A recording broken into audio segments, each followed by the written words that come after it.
આપણે બીજાના મૃત્યુ માટે શોક મનાવીએ છીએ. કોઈ આપણા સ્વજન વયા જાય, આપણને બહુ દુઃખ લાગે,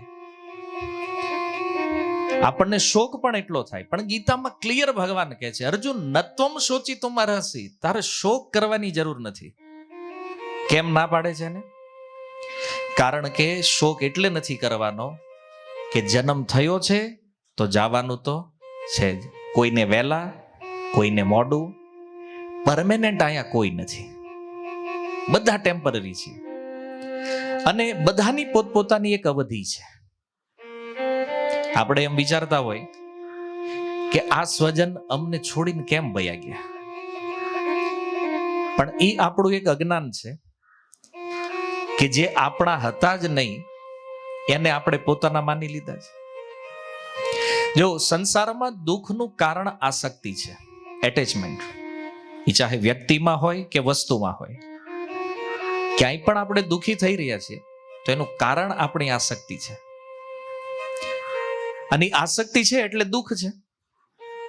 કોઈ વ્યક્તિ એમ કહેતા હોય કે અમારા હતા ને વયા, નો ડાઉટ એક પરિવારમાં આપણે રહેતા હોય, સાથે રહ્યા હોય, સંબંધોમાં હોઈએ, એ વાત જુદી છે. પણ આધ્યાત્મિક દ્રષ્ટિએ તમે વિચાર કરો કે જો આપણે આપણા સ્વજનનો શોક કરતા હોય તો એક પ્રશ્ન આપણે પૂછીએ કે તમે શોક કોના માટે કરો છો? બે તત્વ છે, એક શરીર છે, એક આત્મા છે. શોક કોના માટે છે? તો કે શરીર માટે શોક કરીએ છીએ. તો શરીર તો અહીંયા રહે છે, એ તો ક્યાંય જાતું નથી. કોઈનું પણ મૃત્યુ થાય તો શરીર તો અહીંયા જ રહે છે. આપણે હિન્દુ સંસ્કારો અનુસાર એને અગ્નિ સંસ્કાર આપીએ છીએ. એનો અર્થ કે આપણે આ શરીર નથી. જે શરીરને આપણે હું માનીએ છીએ ને, એ આપણી દેહાત્મ બુદ્ધિના કારણે છે. દેહાત્મ બુદ્ધિનો અર્થ છે દેહ માને શરીર, આત્મબુદ્ધિ. એ શરીરને હું માની લીધું છે કે હું આ શરીર છું, એટલે આપણને કષ્ટ લાગે છે. વાસ્તવિકતા એ છે કે આપણે એ શરીર નથી, અને શરીર જડ વસ્તુ છે, એનો નાશ થવાનો છે, આ નિશ્ચિત છે. તો ભાઈ એના માટે શોક શું કામ? તો કોઈ કે ના ના પ્રભુજી, શરીર માટે નહીં, પણ એની અંદર રહેવા વાળું જે તત્વ છે આત્મા, એના માટે શોક કરીએ છીએ. તો હવે એમાં પ્રશ્ન એ છે કે આત્માને જોયો જ ક્યારે? ભલે 50 વર્ષ, 60 વર્ષ, 100 વર્ષ એક પરિવારમાં આપણે હારી રહ્યા હોય, પણ એ જે આત્મા છે એને ક્યારેય જોયો છે આપણે? તો શરીર આપણી હારે રહે છે, આત્માને આપણે ઓળખતા નથી. તો હવે પ્રશ્ન એ છે, શોક કોના માટે છે?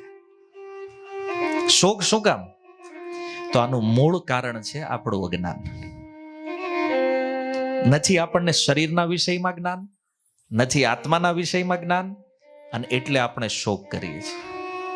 અને અજ્ઞાનની અવસ્થામાં શોક હોય. જો હું એ નથી કહેતો કે ભાઈ આપણા કોઈ સ્વજન ગયા તો એના પ્રત્યે આપણને લાગણી ન હોય, પ્રેમ ન હોય, ભાવ ન હોય, દુઃખ તો લાગે, સાથે રહ્યા. પણ વાસ્તવિકતા એ છે કે આ દુઃખ લગાડવા જેવું નથી. એના બે કારણ છે. એક કે શરીર અને આત્માના વિષયમાં આપણને કઈ ખબર નથી, એના સંબંધને પણ જાણતા નથી, તો દુઃખ છે એનું. જો શરીર માટે શોક હોય તો માની લો કોઈની ઉંમર 55 વર્ષ છે, તો 55 વર્ષ અને 9 મહિના પહેલા એ શરીરનું અસ્તિત્વ નહોતું. જે ઉંમર આપણી આજ થઈ છે એની હારે 9 મહિના ગર્ભવાસના જોડી લ્યો, તો એ સમય પહેલા તો આપણા આ શરીરનું અસ્તિત્વ હતું જ નહીં, આપણે હતા જ નહીં. અને રહી વાત આત્માની, તો એના માટે ભગવાને ક્લિયર કીધું, ન જાય તે મરિયતે. આ તો જન્મ લેતોય નથી, મરતોય નથી, તો એની હાટું રોવાનો કોઈ પ્રશ્ન નથી. કારણ કે જન્મ લઈને જો મૃત્યુ થતું હોય તો એમ થાય કે આના માટે શોક થાય. પણ જેનો જન્મ જ નથી, જેનું મૃત્યુ જ નથી, એના માટે શોક શું કામ? તો એક અવસ્થા તો આ થઈ ગઈ, ભાઈ શોકનું કોઈ કારણ નથી. અને બીજી વાત કે શોક યદિ આપણે કરવો હોય, વાસ્તવમાં જ્ઞાનની અવસ્થામાં જો વિચારવું હોય તો એ વિચારો કે જાવા વાળા વ્યક્તિઓ તો વયા ગયા. શોક કરવાથી કોઈ જ ફાયદો થવાનો નથી. તમે ગમે એટલું રડો, એ પરિસ્થિતિ બદલાવાની નથી. તમે ગમે એટલા દુઃખી થાઓ, જે થઈ ગયું છે આને તમે રિવર્સ કરી શકો એમ નથી. બરાબર છે? તો શું કરવું જોઈએ? બુદ્ધિમાન માણસ શું નિર્ણય લે છે? જ્યાં છીએ ત્યાંથી આગળ વધો. આપણા આવવા વાળા ભવિષ્યની ચિંતા કરો, કારણ કે આપણે એ જ લાઈનમાં ઉભા છીએ. જવાનું તો આપણે છે. એ વ્યક્તિ આપણી કરતા થોડાક વહેલા ગયા છે, આપણે થોડાક મોડા, પણ આપણે કોઈ પરમાનન્ટ તો નથી જ. હે ને? બધા લાઈનમાં છીએ. તો વાસ્તવિક બુદ્ધિમાન વ્યક્તિ છે જે પોતાના આવવા વાળા મૃત્યુ ઉપર વિચાર કરે કે આપણે જવું છે તો પછી કંઈક તૈયારી હોવી જોઈએ ને. માનો આજે તમે વિચાર કરો કે અહીંથી તમારે અમેરિકા જવું છે, તો તમે 6 મહિના પહેલાથી તૈયારી કરો છો કે ભાઈ કપડાં શું લઈ જશું, વસ્તુ શું લઈ જશું, બીજો સામાન હું, મારે ત્યાં શું જરૂર પડવાની છે, તૈયારી કરીએ છીએ ને. તો વિદેશમાં જવાનું નક્કી થાય કે ન થાય, પણ આ તો કન્ફર્મ છે. ભલે એની ડેટ નથી આપણી પાસે ક્યારે. ઓલું કન્ફર્મ હોય 6 મહિના પછી જવાનું, તો તૈયારીનો ટાઈમ મળે. પણ જ્યાં ડેટ જ કન્ફર્મ નથી ત્યાં તો તૈયારી રાખવી પડે ને, કારણ કે ગમે ત્યારે જવાનું થાય. એની ટાઈમ આપણે નીકળવું પડશે. એટલા માટે શોક કરવા કરતા ચિંતન કરવું વધારે જરૂરી છે. આપણા જવા વાળા સ્વજન આપણા માટે ઉદાહરણ છે, એક્ઝામ્પલ છે કે હું ગયો છું, તમારી પાસે ટાઈમ છે હજી, તો તમે વિચાર કરો શું કરવું છે. આપણને સંદેશ આપતા જાય છે. અને આપણું પણ કામ એવું છે કે થોડા દિવસ શોકમાં રહેશું, ધીરે ધીરે શોક ભૂલાતો જશે. અને બધાના જ થાય છે પ્રાય. એવું નથી કે તમારા ઘરની વાત છે. પ્રાય જ્યાં જ્યાં આ મૃત્યુની ઘટનાઓ બને છે, પ્રત્યેક ઘરનો આ જ નિયમ છે. પ્રારંભમાં ખૂબ શોક, સમય જાતા બધું એડજસ્ટ, સંસારમાં હતા અન્ય પાછી સ્થિતિમાં. આપણે કોઈ શિક્ષા નથી લેતા, કોઈ તૈયારી નથી કરતા. હાલાકી એટલું જ્ઞાન તો બધાને, ભલે તમે ભક્તિ કરતા હોય ન કરતા હોય, મંદિરોમાં જાતા હોય ન જાતા હોય, પણ આટલું જ્ઞાન તો બધાને છે કે એક દિવસ આપણે જવાનું છે. આ બધા જાણે છે. તો બુદ્ધિમાની એમાં છે કે એની તૈયારી કરો. અને એટલે આ સત્સંગ, કીર્તન, કથાઓ જે છે ને એના માટે છે કે શાસ્ત્રોની અંદર આવું જે દિવ્ય જ્ઞાન છે, જે મનુષ્ય જીવન આપણા વાસ્તવિક સ્વરૂપની જે જાણકારી છે, એના માટે આ સત્સંગ છે. અને આ બધું આપણે કરતા નથી. કેમ? જ્યારે આપણે આપણી સારી અવસ્થામાં હોય ત્યારે આપણને એવું લાગે આ બધું જરૂરી નથી. આનો આ સત્સંગ માની લો તમારા પરિવારમાં કોઈ વિવાહ હોય ને ત્યારે રાખ્યો હોય, તો લગભગ 5 જણા ન બેહે. એના એ બધું હાલ્યા કરી કે આપણે આપણું કરો. માહોલ અલગ હોય ત્યારે, એટલી ગંભીરતા નથી ત્યારે. પણ જો આ શાસ્ત્ર મનુષ્ય જીવનનું દર્શન આપે છે, ખાસ કરીને ગીતા, ભાગવત જે ગ્રંથો છે,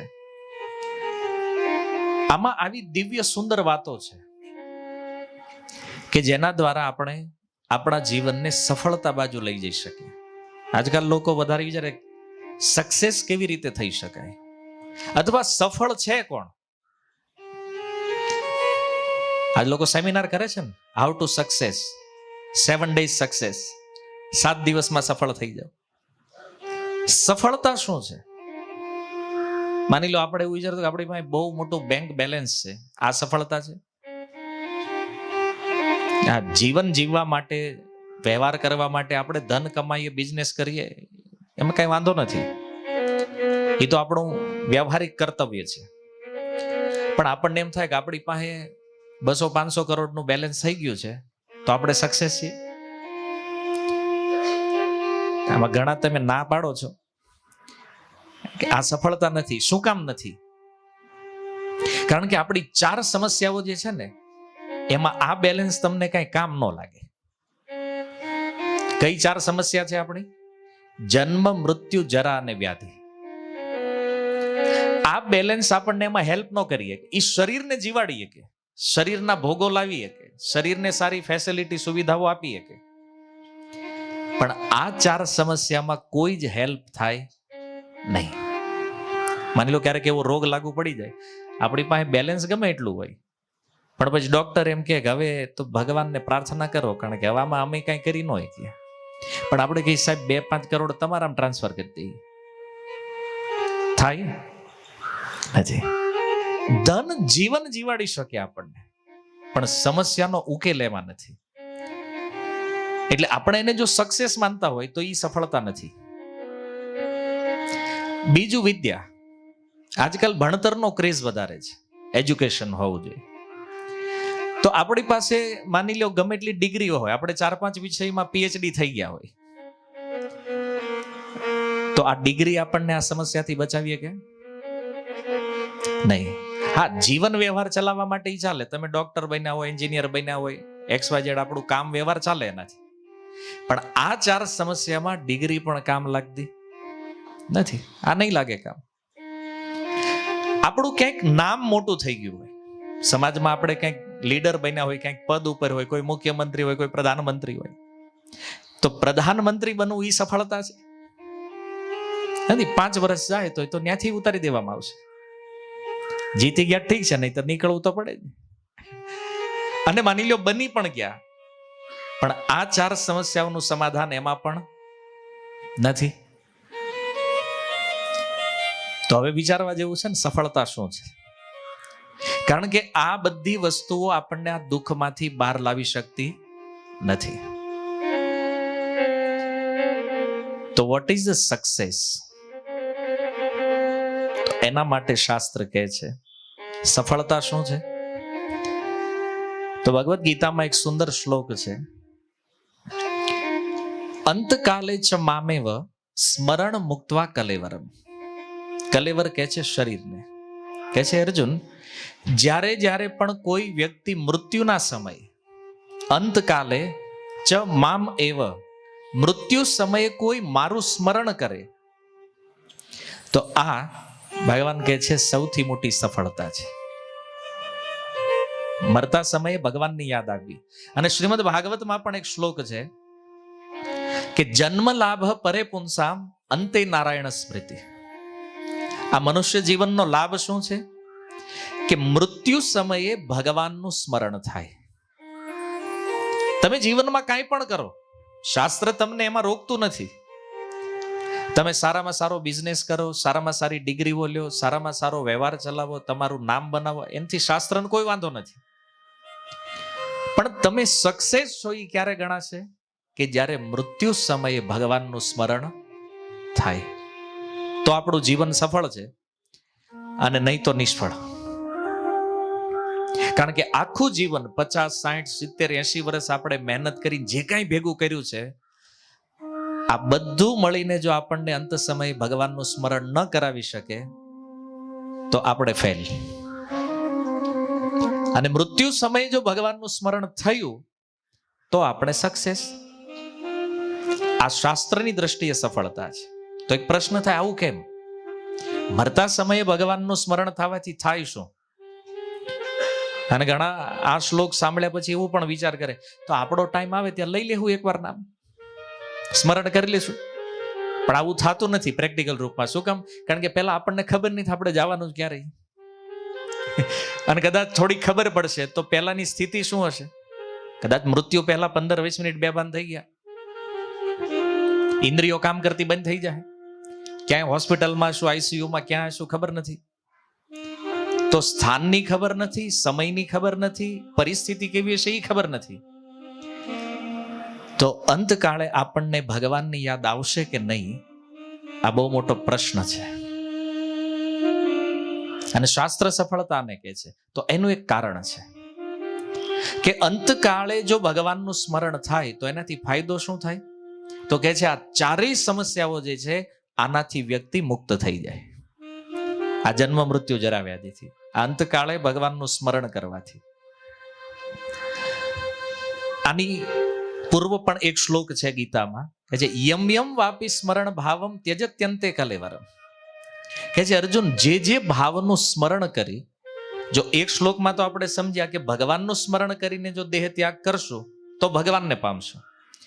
અને બીજા શ્લોકમાં કીધું છે યમ યમ વાપી સ્મરણ ભાવમ, જે ભાવનું સ્મરણ કરીને દેહનો ત્યાગ થાય એ બીજા જન્મમાં એ ભાવને પામે. વાત સમજાય? સ્મરણનો અર્થ છે કે બાહ્ય ઇન્દ્રિયો તો બંધ થઈ ગઈ હોય, બોલાતું ન હોય, સંભળાતું ન હોય, પણ મન જે છે એ તો જીવિત છે. મન ચાલુ હોય અને સ્મરણ ક્યાં થાય? મનમાં. તો અંતિમ સમયમાં સ્મરણ શું હોય? કોઈ પણ વ્યક્તિનું મૃત્યુ આવે તો એ વિચાર તો શું હોય મૃત્યુ સમયે? તો એને આજીવન જે કામમાં એનો અભિનિવેશ થઈ ગયો હોય, જે કામ એને બહુ દિલથી ધ્યાનથી કર્યું હોય ને, એ એને યાદ આવે. માની લો કોઈ ખેતી કરતા હોય તો બની શકે બળદ યાદ આવે, ટેક્સટાઇલમાં હોય તો કપડું યાદ આવે, હીરામાં હોય તો હીરા યાદ આવે, હે ને? શેર માર્કેટમાં હોય તો ઈ યાદ આવે, ઉપર ગયું છે કે આજે થઈ ગયું, ત્યાં આપણે ઉપર નીચે થઈ જાય. થાય કે નહીં? આમ વિચાર કરો કે આપણે માર્કેટ વિચારતા હોય, એ ટાઈમે જવાનો ટાઈમ થઈ ગયો તો આપણે માર્કેટનું ઉપર નીચે વિચારતા, આપણે ઉપર નીચે થઈ જાય. પણ આ સિદ્ધાંત છે ગીતા અનુસાર કે જે ભાવનું સ્મરણ કરશો એ બીજા જન્મમાં પામશો. અને આનું પ્રમાણ શ્રીમદ ભાગવતમ સ્કંદ 5.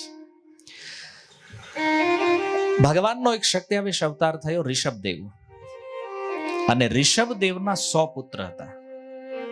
એમાં સૌથી મોટા પુત્ર જેનું નામ છે રાજર્ષિ ભરત, જેના નામથી આ ભારત વર્ષથી ઓળખવામાં આવે છે. આ રાજર્ષિ પૃથ્વીના ચક્રવર્તી સમ્રાટ રાજા, આ પૃથ્વીના પહેલા ચક્રવર્તી રાજા છે રાજર્ષિ ભરત. અને યુવાનીમાં એને વૈરાગ્ય થઈ ગયું. હવે યુવાન અવસ્થામાં વૈરાગ્ય થયો એટલે પોતાનું રાજ્ય જે છે એ પોતાના પુત્રોને સોંપી અને જંગલમાં ગયા તપસ્યા કરવા માટે, ભજન કરવા માટે. અને કયા સ્થાનમાં? ગંડકી નદીના તટે. આજનું જે નેપાળ છે, આ નેપાળમાં ગંડકી નદી વહે છે, એના તટે સુંદર એક વન હતું. ત્યાં ભગવાનનું ભજન કરે. અને ભજન કરતા કરતા પરમહંસ અવસ્થા પ્રાપ્ત થઈ ગઈ. એને એક દિવસ એ ગંડકી નદીના જળમાં સંધ્યા વંદન કરે છે. સંધ્યા કરતા હતા એમાં જોયું કે એક હરણી ગર્ભવતી અને એક સિંહ કે વાઘ એની પાછળ પડ્યો છે. તો એ હરણીએ પોતાને બચાવવા માટે નદી પાર કરવા છલાંગ લગાવી. હવે છલાંગ લગાવી એટલે હરણી તો બીજા કાંઠે પડી, પણ એનો જે ગર્ભ છે એ પાણીમાં પડ્યો. હરણી બીજા કાંઠે પડી, એનું મૃત્યુ થઈ ગયું. રાજર્ષિ ભરત આ ઘટનાને જોઈ રહ્યા છે. હવે સાધુ સ્વભાવ છે તો કે ભાઈ ચાલો કાંઈ નહીં તો કાંઈ, કમસે કમ એને બચાવી લઈએ. સાધુનો સ્વભાવ છે દયા કરવી. ગયા અને એ હરણના બચ્ચાને પાણીમાંથી ઉઠાવીને કાંઠે લાવ્યા. કાંઠે લાવીને જેવું એ બચ્ચાને મૂક્યું નીચે, એટલે ભરત મહારાજ વિચાર કરે કે આને જો હું છોડી દઉં તો જંગલમાં કોઈ હિંસક પશુ આને મારી નાખશે. આ એની સૌથી મોટામાં મોટી ભૂલ. આપણે કથા વાંચતા હોય તો આપણને એવું લાગે કે ના, સારું કર્યું, હરણના બચ્ચાને બચાવી લીધું. તો જો દયા કરવી જીવો ઉપર એ સ્વભાવ છે સાધુઓનો, પણ એને ખબર હોવી જોઈએ કેટલી કરવાની છે, ક્યાં અટકવાનું છે. કારણ કે અતિ સર્વત્ર, અતિ ક્યારેક છે ને ફસાવી દે આપણને. હવે એ હરણના બચ્ચાને લઈને આવ્યા તો એને ત્યાં કાંઠે મૂકી દેવાનું હતું, પણ એને વિચાર એ કર્યો જો આને હું છૂટું મૂકી દઉં તો આને કોઈ પશુ મારી નાખશે. ભૂલ અહીંયા થઈ. કેમ? જો આ જગતમાં કોને જીવાડવા અને કોને મારવા, આનો નિર્ણય કેવલ ભગવાનના હાથમાં છે. આ હું કે તમે કોઈ નક્કી ન કરીએ કે કોણ જીવશે ને કોણ જશે. આપણે બહુ મહેનતો કરીને મોટી મોટી આલિશાન હોસ્પિટલો બનાવી, શું કામ? લોકો બચી જાય એટલે. પણ જેનો સમય પૂરો થયો છે આને કોઈ અટકાવીએ કે? આ સંભવ નથી. અને બહારના લોકોને આ ખ્યાલ ન હોય, ભક્તને તો ખ્યાલ હોવો જોઈએ. ગોસ્વામીજીએ કીધું ને, જીવન મરણ એ સબ વિધિ કે હાથ. જીવવું મરવું આ બધું ભગવાનના હાથમાં છે. આ આપણા કંટ્રોલમાં નથી. ભગવાને વિચાર કર્યો કે ડિપાર્ટમેન્ટ મારો છે, લઈ લીધો આને, આ જીવાડ છે હરણના બચ્ચાને. તમે વિચાર કરો, એ જંગલમાં હજારો હરણ હતા, એને કોણ જીવાડે છે? તમે કદાચ રક્ષા કોઈની કરી લો તો એક હરણને બચાવી લેશો, પણ આ દુનિયામાં લાખો હરણ છે, આને કોણ જીવાડે છે? તો કરતા હરતા ભગવાન છે. આ ભૂલાઈ ગયું ભરત મહારાજને. અને એ હરણના બચ્ચાને રાખ્યું અને ધીમે ધીમે થયું એવું કે હરણની સેવા કરતા કરતા ભગવાનની સેવા છૂટી ગઈ. રોજ માળા કરતા, મંગળ આરતી કરતા, એ બધું ધીરે ધીરે છૂટતું ગયું. અને ઓલા હરણનો વિચાર ક્યાં ગયો છે? ઘડીક ન જોવે તો ચિંતામાં આવી જાય, આને કોઈ કઈ કરી નહીં નાખ્યું. એટલું હરણમાં મન આવિષ્ટ થઈ ગયું. અને એના મૃત્યુનો સમય જ્યારે આવ્યો, દુર્ભાગ્ય જોવો, હરણ નહોતું. એનો જ્યારે મરવાનો સમય આવ્યો ભરત મહારાજનો, હરણ ત્યાં નહીં. અને ચિંતામાં પડી ગયા કે હરણનું શું થયું હશે, એ હરણ ક્યાં ગયું હશે. હરણનું ચિંતન કરતા કરતા મૃત્યુ થઈ ગયું. હવે ચિંતન હરણનું હતું તો ભગવદ્ ગીતાના સિદ્ધાંત અનુસાર બીજો જન્મ સીધો હરણમાં. વિચારો, એક સમયનો પૃથ્વીનો ચક્રવર્તી સમ્રાટ રાજા અને બીજા જન્મમાં સીધો હરણ. એક સ્મરણના કારણે. અને એને જો બીજી કોઈ આસક્તિ હતી નહીં આપણી કે અહીં મકાન બનાવવાના, અહીં ફેક્ટરી બનાવવાની, ઓલા પણ આ કરવા, કાંઈ ટેન્શન નહોતું. એક જ આસક્તિ હતી જીવનમાં, હરણની ખાલી. અને તો પણ જો મનુષ્યમાંથી પશુના જીવનમાં આવી ગયા તો વિચાર કરો, આપણે કેટલા હરણ બાંધ્યા છે. આપણે તો હરણની લાઈન છે, તાણ જ નથી આપણી પાસે. આપણું શું થાય? આની એક જ આસક્તિ હતી ખાલી, તો પણ હરણના શરીરમાં. પણ જો ગીતામાં 9મા અધ્યાયના 30 નંબર શ્લોકમાં ભગવાન કહે, નમે ભક્ત્યા પ્રણશ્યતિ. અર્જુન, આ ભક્તિનો ક્યારેય નાશ થતો નથી. હરણના શરીરમાં પણ યાદ હતું એને કે હું તો પૂર્વ જીવનમાં રાજર્ષિ ભરત હતો, અને ક્યાં અહીંયા હરણના શરીરમાં. પણ ભક્તિના પ્રભાવે હરણના શરીરમાં પણ ચિંતન ભગવાનનું કરે છે. અને એનું ફળ એ થયું કે જો ત્રીજો જન્મ પાછો મનુષ્યનો થયો બ્રાહ્મણ પરિવારમાં, અને ત્યાં પણ એનું નામ ભરત થયું. હવે એને યાદ હતું કે પહેલા હું રાજર્ષિ ભરત હતો, પછી હરણ થયો, અને એક હરણના કારણે જો આટલું પતન થતું હોય મારું, તો આ ધંધો કરવાનો થતો નથી. અને પહેલેથી જ બાળપણથી નક્કી કર્યું હવે કાંઈ કરવું જ નથી. પણ હવે બાપની તો ઈચ્છા હોય ને કે દીકરો કાંઈક કરે. બહુ ભણાવવાની ટ્રાય કરી, આવડ્યું જ નહીં. કાંઈ આવડ્યું નહીં એવું નહોતું, ભણવું જ નહોતું. કેમ? હવે માથાકૂટમાં પડવાનું થતું જ નથી. તો એના પિતાને જો કમસે કમ ઓમ બોલતા આવડી જાય ને ખાલી, તોય કોક ચોખા ને કેળા આપી દે તો આનું ઘર હાલે જ બહુ. બાપાને દી ચિંતા હોય, ઘર કેમ આખશે દીકરા હોય. ઓમ બોલતા ન આવડ્યું, અને એ ચિંતામાં પિતાનો સ્વર્ગવાસ થઈ ગયો. બીજા જે ભાઈઓ હતા એને કીધું, આ તો ગાંડો છે. તો કે પ્રોપર્ટી વધી જ આપણે ભાગ પાડી લ્યો, આને જ કઈ જરૂર છે નહીં. અને એનું નામ પડી ગયું જડ ભરત. જડવત વ્યવહાર માંડ્યા કરવા. કોઈ ગમે એ કામ આપે તો કરી લેવાનું, જે ખાવાનું આપે હારું હોય હડેલું હોય ગમે એ હોય ખાઈ લેવાનું, ગમે ત્યાં હોઈ જવાનું. પણ એટલા મહાન ભક્ત યોગી, આની કોઈને ખબર નથી. તો પ્રસંગ તો આગળ ઘણો લાંબો છે, પણ વાત આપણે અહીંયા એ વિચારવાની છે કે એક હરણનું સ્મરણ, યમ યમ વાપી સ્મરણ ભાવમ, મૃત્યુ સમયે જે ભાવનું સ્મરણ થાય ને, બીજા જન્મમાં એ પામી જાય.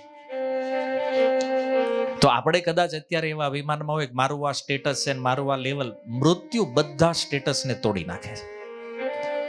સ્ટેટસ મોબાઈલ પૂરતા હારા, બાકી તો અભિમાન ઉતરી જાય મૃત્યુ આગળ બધાનું. અને ન ઉતરે તો પ્રકૃતિ ઉતારી નાખશે. કહેવાનો અર્થ એ છે કે જીવનની સફળતા એ છે કે તમે ભગવાનનું સ્મરણ કેટલું કરી શકો છો. અને આનો લાભ શું છે? તો સ્મરણ જે કરશો એને પામશો, તો ભગવાનનું સ્મરણ કરશો તો ભગવાનને પામશો. આ ગીતાની ગેરંટી છે, ભગવદ્ ગીતા કહે છે. એટલે આપણા જીવનમાં અભ્યાસ હંમેશા સત્સંગ, સતશાસ્ત્ર આનો હોવો જોઈએ. જો આ બધી વસ્તુઓનું જ્ઞાન હોય, આને સમજતા હોય, તો આપણી આસક્તિ છૂટે. એવું નથી કે આ બધું વ્યવહાર કાર્ય કરવું ખોટું છે, ખરાબ છે. આ સંસારમાં છે, આ બધું કરવાનું, આ હાલવાનું જ છે. આ ચાહવા છતાંય બંને જ થવાનું. પણ આની સાથે સાથે આપણે સ્વ કલ્યાણ, પોતાના આત્મકલ્યાણનો વિચાર કરવો જોઈએ. ચાલો ધન કદાચ વધતું ઓછું થાય તો વાંધો નહીં, જિંદગી તો જીવી લેશું. વ્યવહાર વધતો ઓછો થાય વાંધો નહીં, પણ જો આત્મકલ્યાણ ચૂકી ગયા તો બહુ મોટી તકલીફ છે. ભરત મહારાજને ચાન્સ મળ્યો હરણમાંથી મનુષ્યનો. આપણે ફરીને ક્યારે મનુષ્ય દેહ પ્રાપ્ત કરશું આનો કોઈ ભરોસો નથી. અને માની લ્યો મનુષ્ય થઈ ગયા, અમેરિકામાં જન્મ થયો તો શું કામનો? ભજન તો થાય નહીં. હે, અને અમેરિકામાં કોઈ ક્રિશ્ચિયન પરિવારમાં જન્મ થઈ ગયો તો મનુષ્ય તો બન્યા છીએ, પણ વેદ ધર્મનું જ્ઞાન નથી. કોઈ મુસ્લિમ પરિવારમાં જન્મ થઈ ગયો, ભક્તિનું જ્ઞાન નથી. તો ભારત વર્ષમાં જન્મ લઈ અને સનાતન ધર્મની પ્રાપ્તિ આ આપણું સૌથી મોટું સૌભાગ્ય છે. જે સ્થાનમાં અત્યારે આપણે છીએ ને, જે મનુષ્ય દેહ મળ્યો છે ને, આ પરફેક્ટ શરીર મળ્યું છે આપણને. ભજન કરવા માટે પરિપૂર્ણ દેહ, પરિપૂર્ણ વ્યવસ્થા છે. અને તોય આપણે આ સાંસારિક ભોગના સુખ માટે થઈને રાત દિવસ મહેનત કરીએ છીએ ને. આપણે આટલી હાડમારી બિઝનેસમાં શા માટે લઈએ છીએ? શરીરને ટકાવવા માટે, આનું પોષણ કરવા માટે. તો વિચાર કરો, એનાથી મહત્વપૂર્ણ તત્વ આત્મા છે, તો એના માટે કેટલું વર્કિંગ કરવું જોઈએ? પણ ઊંધું થઈ ગયું. શરીર માટે 24 કલાક આપીએ છીએ, આત્મા માટે એક ક્ષણ પણ નથી. કલ્યાણ કેવી રીતે થશે? આપણે સફળ કેમ થશું? ઉપનિષદમાં એક કથા છે. એક વ્યક્તિ પાંજરું લાવ્યો અને એમાં એક પોપટ સોનાનું પાંજરું લાવ્યું. એને થયું કે આને મઢાવી દઈ, ડાયમંડ લગાવી દીધા, બનાવ્યું બહુ સરસ. અને રોજ સવારમાં જાગે એટલે કપડું લઈને મંડી પડે પાંજરાને સફાઈ કરવા માટે. અને સફાઈ કરતા ગયા ને એમાં એક દિવસ એવું બન્યું, પોપટ મરી ગયો. કારણ કે રોજ પાંજરાની સફાઈ કરે, પોપટ ઉપર ધ્યાન નહીં. અસલી પક્ષી જે છે એને એમ કે આ બહુ કિંમતી છે તો આને સજાવી લઈએ. એમ આ મનુષ્ય શરીર જે છે ને એ પિંજરાની સમાન છે. આને ગમે એટલું સજાવો, ગમે એટલું આનું ધ્યાન રાખો, અસલી તત્વ આત્મા છે. ધ્યાન એનું રાખવાનું, જેની ઉપર આપણો બિલકુલ ફોકસ નથી. અને એટલા માટે જીવન આ રીતે પૂરા થઈ જાય છે અને આપણને ખબર પણ નથી પડતી કે આ જીવનનું લક્ષ્ય શું છે, શા માટે આપણને અહીં મૂકવામાં આવ્યા. અને જે વસ્તુઓને આપણે લક્ષ્ય કર્યું છે ને, આ બધી વસ્તુ તો એક જ ક્ષણમાં ઝીરો થઈ જાય છે. મૃત્યુ સમયે સ્થિતિ શૂન્ય. તો અસલી વિચાર આ હોવો જોઈએ, આત્માનું કલ્યાણ. આપણે આપણું કલ્યાણ કરવાનું છે. અને એટલા માટે આપણે શું કરવું જોઈએ? તો કે ભક્તિ કરવી જોઈએ. શાસ્ત્રોમાં સાધનો ઘણા બધા છે, ઘણા બધા યોગ છે, ઘણી બધી વાતો છે, ઘણા બધા વિચારો છે. પણ આમાંથી બધું આપણીથી થઈ શકે એમ નથી. આજ કોઈને કે ધ્યાન કરો તો હમણાં બેહવામાં હજી કદાચ 2 કલાક વધારે હું આકું તો બેહવામાં તકલીફ થાય, પગમાં થઈ જાય ને તે થઈ જાય ને, ઘણી બીમારી, ઠંડી, ગરમી આ બધું સહન કરવાની ક્ષમતા નથી. ધ્યાનનો તો આપણે વિચાર ન કરી શકીએ. કારણ કે આંખ બંધ કરીને ક્યારેક ટ્રાય કરજો, હું યાદ આવે છે આપણને જ ખબર હોય. ધ્યાન કરવાની ટ્રાય કરી તો આપણી થતું નથી. ધ્યાનથી ભગવત પ્રાપ્તિ થાય, આત્મકલ્યાણ થાય, પણ આપણીથી થાય એમ નથી. કળિયુગમાં પ્રોબ્લેમ છે ધ્યાનનો, આ નહીં થઈ શકે. કોઈ વ્યક્તિ કે યજ્ઞ કરવો છે તો યજ્ઞ માટે તમે જો બ્રાહ્મણ તો પ્યોર પહેલા ગોતવા પડશે. તો પહેલા તો બ્રાહ્મણ પ્યોર નથી મળતા. યજ્ઞ માટેની સામગ્રી પ્યોર નથી. એમાં જે સ્વાહા કરવાનું છે એ સામગ્રી પ્યોર નથી. તો યજ્ઞ પણ સંભવ નથી, કારણ કે એના ખર્ચા ઉપડે એમ નથી. ત્રીજું, અર્ચા. કોઈ તપસ્યા કરે, કોઈ યોગ કરે, અર્ચન કરે, આ બધી વસ્તુ પણ આપણા શરીર જે છે કળયુગના અત્યારે એના માટે સંભવ નથી. તો શાસ્ત્ર દ્વારા મહાપુરુષોએ નિર્ણય કર્યો છે કે કળયુગની અંદર કોઈ સાધન કરવાનું સામર્થ્ય આપણી અંદર નથી. તો કળયુગની અંદર શ્રેષ્ઠ સાધન શું છે? એ છે ભગવાનના નામનું કીર્તન, હરિનામ સંકીર્તન. જો તમને ભગવાનનું નામ લેતા આવડી ગયું ને, એટલે બધું જ આવડી ગયું એમ સમજી લો. તમે બધા જ શાસ્ત્ર જાણી લીધા છે, બધા તીર્થોમાં સ્નાન થઈ ગયું છે તમારું, બધા તીર્થોની યાત્રા થઈ ગઈ છે, ભગવાનનું નામ લેવા માત્રથી. આ નામ એટલું કલ્યાણકારી છે કળયુગમાં. એટલે તુલસીદાસજીએ લખ્યું, કળયુગ કેવલ નામ આધારા. કલિયુગની અંદર કેવલ હરિ નામનો જ આધાર છે, ભગવાનના નામનો જ આશ્રય છે. બાકી અન્ય સાધનોમાં ગમે એટલી ટ્રાય કરશું, ભગવત પ્રાપ્તિ સંભવ નથી.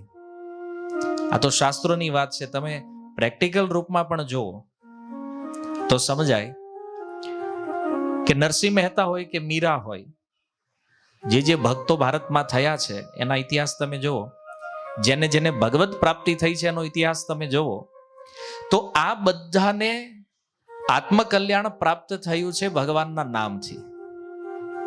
એટલે નામ સર્વોપરી સાધન છે, નામથી શ્રેષ્ઠ કાંઈ નથી.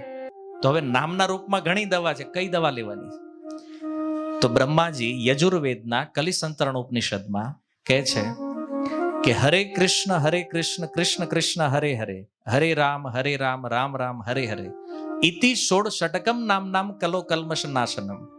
કે છે નારદ, કળિયુગના દોષોને નાશ કરી અને જીવોને કલ્યાણ કરે એવો એક જ મંત્ર છે. આ મંત્ર નથી, મહામંત્ર છે, જે યજુર્વેદમાં કીધું છે. આ 16 શબ્દનો કોઈ જપ કરે, કળિયુગના તમામ દોષોથી મુક્ત થઈ પોતાના સ્વરૂપમાં સ્થિત થશે. આ બ્રહ્માજીનું વચન છે. તો નારદજીએ કીધું કંઈક બીજું ઓપ્શન, ન અન્ય પરતરોપાય, બીજો કોઈ ઓપ્શન? આ જ મહામંત્ર છે. આજકાલ તો કળિયુગમાં લોકો ગમે એ મંત્ર મહામંત્ર ટાઇટલ મારી દે. વેદમાં મહામંત્ર જેને કીધો છે એ હરે કૃષ્ણ મહામંત્ર છે. તો આપણી ગુજરાતી બુદ્ધિ અનુસાર તો એ તો તમે ઇસ્કોન વાળા જપ કરો છો એટલે તમે એ કહો, અમારું હું? કોઈ પણ સંપ્રદાયમાં હોવ તમે, કોઈ પણ સંસ્થામાં હોવ, કોઈ પણ મતને માનતા હોવ, કળિયુગમાં જીવોનું કલ્યાણ આ 16 શબ્દ કરે છે. આ બ્રહ્માજીનું વિધાન છે. આ ભગવાન નામ કરે છે, આ મહામંત્ર છે. આનો જપ આપણને બધા દોષોથી મુક્ત કરશે. એટલે કોઈ સાંપ્રદાયિક બંધનમાં આવ્યા વગર જો તમે એવું ચાહો છો કે આપણે મુક્ત થવું છે તો મહામંત્ર જપો. આ મહામંત્ર સાર છે. અને કોણ કે છે? આ વેદ ભગવાન. આ વેદોમાં લખ્યું છે. આ કોઈનો બનાવેલો મંત્ર નથી, કોઈ સાધુએ ગુરુએ ઋષિએ આપેલો મંત્ર નથી. આ વેદ વાક્ય છે. કળિયુગના દોષોને નાશ કરવા માટે આ 16 શબ્દ. કેમ કે આમાં ભગવાન નામ છે. આમાં કોઈ યોગ્યતાની જરૂર નથી. તમારામાં બ્રાહ્મણત્વ હોય ન હોય, ઇવન ચાંડાળ પરિવારમાં જન્મ લેવા વાળો વ્યક્તિ પણ ભગવાનના નામથી પરમ પાવન થઈ જાય છે. આ કળિયુગનું સૌથી સારું વલણ જે છે ને આ છે કે ગમે એવા નિમ્ન પરિવારમાં જન્મ લીધો હોય કે ઊંચામાં ઊંચા પરિવારમાં જન્મ લીધો હોય, પણ જો એ ભગવાનના નામનો આશ્રય લે તો બધા દુઃખ, બધા રોગ, બધા શોકથી મુક્ત થઈ અને એ પોતાના સ્વરૂપમાં સ્થિત થાય છે. આ વેદ ભગવાન કહે છે. તો આપણી જો ઈચ્છા હોય કે આપણે મુક્ત થવું છે, ફરી ફરી આ જન્મ મૃત્યુના ચક્રમાં જવું નથી, તો ભગવાનના નામનો અભ્યાસ શરૂ કરો. ભલે તમે રોજ 5 મિનિટ ટાઈમ મળતો હોય તો 5 મિનિટ જપ કરો. કે આખો દી બહુ બિઝી રહેવી ટાઈમ નથી. રાતે હું આવો ને બેડ ઉપર બેહો, એ પહેલા 1 માળા કરો ને હુઈ જાઓ. શરૂઆતમાં લગભગ અડધી માળા જ હુઈ જાઓ. અને એ ગેરંટી છે કે એમાં જે ઊંઘ આવશે ને એવી તમે ક્યારે અનુભવી નહીં હોય. ભગવાનનું નામ લેતા લેતા જો સૂઈ ગયા તો સ્મરણ એનું રહેશે, અને કદાચ રાતમાં નીકળવાનું થયું તોય ફાયદો રહે. આમ તમે આમ બીવો નહીં. તમને એમ થાય કે આ ભાઈ બીવડાવતા લાગે જ નહીં. જે રિયાલિટી, કેમ ભાઈ રાતે નથી મરતા માણસો? આપણને સવારે ખબર પડે ભાઈ વયા ગયા છે, તો આપણે ન વયા જઈએ રાતે. તો એટલે ભગવાનનું નામ લેતા લેતા જો સ્મરણ કરતા હોય તો જેવું સ્મરણ હશે એ જ યાદ આવશે ને. તો બધી બાજુ ફાયદો છે. અને જો આત્મકલ્યાણનો સમય તો કોઈ પાસે છે નહીં, સમય કાઢવો પડશે. એટલે થોડો એવો સમય કાઢી અને આ હરિનામ જપ કરવાનો પ્રયાસ કરો. આમાં જ આપણું આત્મકલ્યાણ થવાનું છે. અને તમને સંશય હોય તો મેં તમને પ્રમાણ આપ્યા છે બધા શાસ્ત્રોના. ગૂગલ ઉપર સર્ચ કરો, યા યજુર્વેદની કોપી હોય તો એમાં જોઈ લો. કલિસંતરણ ઉપનિષદમાં આ એક જ મહામંત્ર છે જેનાથી આપણે મુક્ત થઈ શકશું કળિયુગમાં આસાનીથી. કેમ કે આ મંત્રમાં કેવલ ભગવાનના નામ છે, આમાં બીજું કાંઈ નથી. ઓમ નથી, શ્રી નથી, નમઃ નથી, આ તે કોઈ બીજા શબ્દ, કેવલ 16 શબ્દ ભગવાનના નામ છે. અને એટલે આ પરમ કલ્યાણકારી છે. કોઈ પણ યોગ્યતા વગર કોઈ પણ વ્યક્તિ આ મંત્રનો જપ કરીએ કે આમાં કોઈ ક્વોલિફિકેશનની જરૂર નથી. તો આપણને જો ખરેખર એવું લાગે છે કે આપણે મુક્ત થવું જોઈએ, આપણા મૃત્યુ આવતા પહેલા આપણે આ સંસારથી બહાર નીકળવું છે તો ભગવાનના નામનો આશ્રય લો. અને તમે ગીતા, ભાગવત, રામાયણ વાંચશો તો એનો પણ સાર નામ ઉપર જ આવશે. છેલ્લે અંતે તો હરિનામ છે.